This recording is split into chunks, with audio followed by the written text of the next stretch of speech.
In class today, we spent the majority of the time getting familiar with our in-class work system, and it's called Classkick. So I'm going to go ahead and show you in this video what that looks like. So whenever you go to a Classkick assignment, first of all, that is always something that's going to be done in class. You never need to message me, because I typically do post stuff early. You never need to message me with questions about that particular assignment because we will always discuss it in class. I mean, of course, you're always welcome to ask questions, but don't freak out if you can't, if you look at it and you're confused, because we'll address that in class. So you always just need to click directly on the link. It's fussing at me right now for not using Google Chrome. It does actually work better in Chrome than it does anything else, just FYI. And you're going to think that you're going to type your name here and click go. That is not what you're going to do. Okay, instead, you are going to click this login. And then you're going to click continue with Google. Select your Google account. And if all goes according to plan, it might be a little slow, but it should pop up in just a second.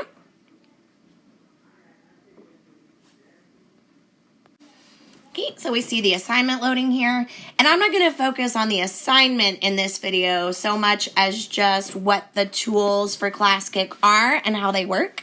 What's really cool about it is that when we're in class, you can be working on it, and I can see all the changes that you make in real time right that second. So that's really awesome.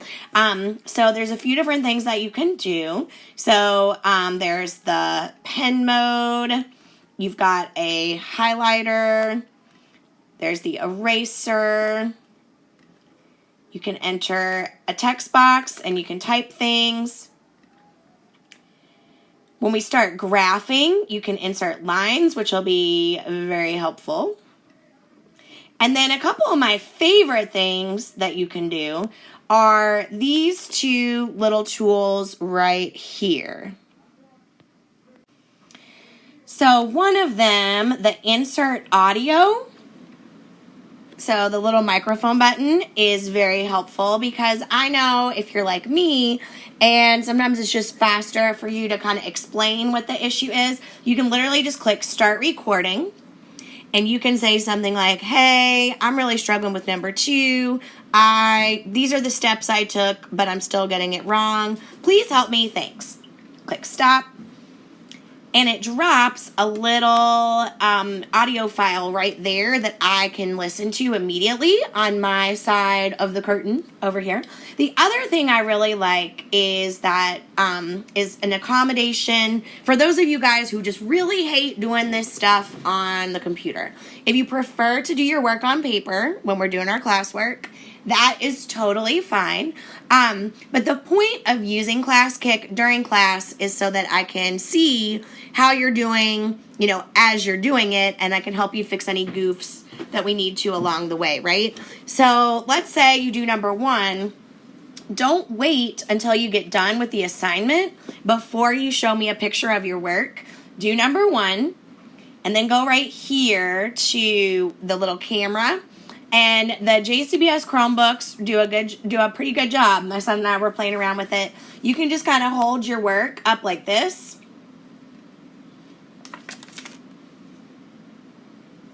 And wait for it. It adds like a little box right there that you can adjust, and so you can just slap that right on top of number 1.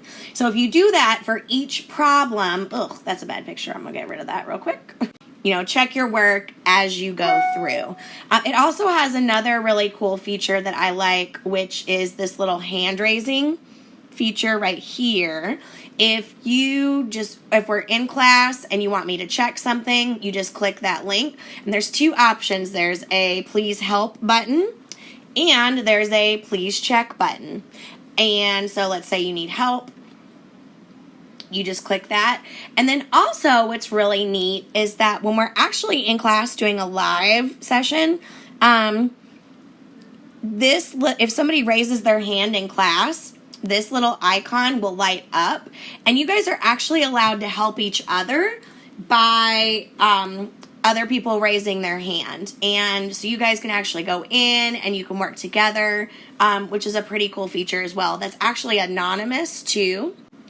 But somebody will just get, a little thing that says somebody in your class raised their hand, and then they'll look and see, and they can go, and I'll spot you some extra engagement credit while you're doing that as well, so that you can, for helping your peers too. So I think that's kind of cool. So you definitely need to make the decision between now and, our next class meeting. Do you think you're going to feel more comfortable with the pen mode? I am going to go ahead and show you really quickly too what it looks like. There, you can do it on your phone if you prefer a touch screen and you just don't have a if you don't have, I just lost my train of thought. If you don't have a bigger touch screen, it works pretty decently on a phone. I'll show you.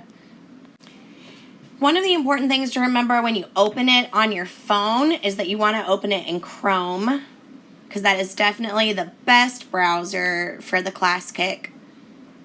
And you're still going to log in the same way that we just did. You're going to click that login with portfolio. Then you're going to click continue with Google. Select your account.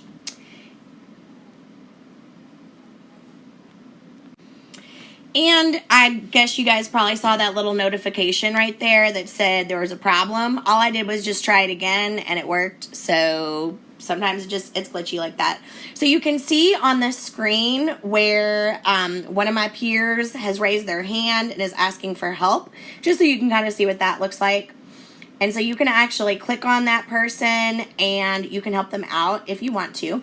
But the menu works basically the same. You're just going to notice that obviously since it's on a smaller screen, the menu is more compact. So it's like these drop down menus. So if you push that little arrow right there, there's your pen, your all that stuff. And if you click more right here, that menu is how you can like zoom and how you can add text boxes and stuff like that. And it works pretty well. You can zoom in, you can make it bigger, and you can still write on it. So it works pretty well on a phone too.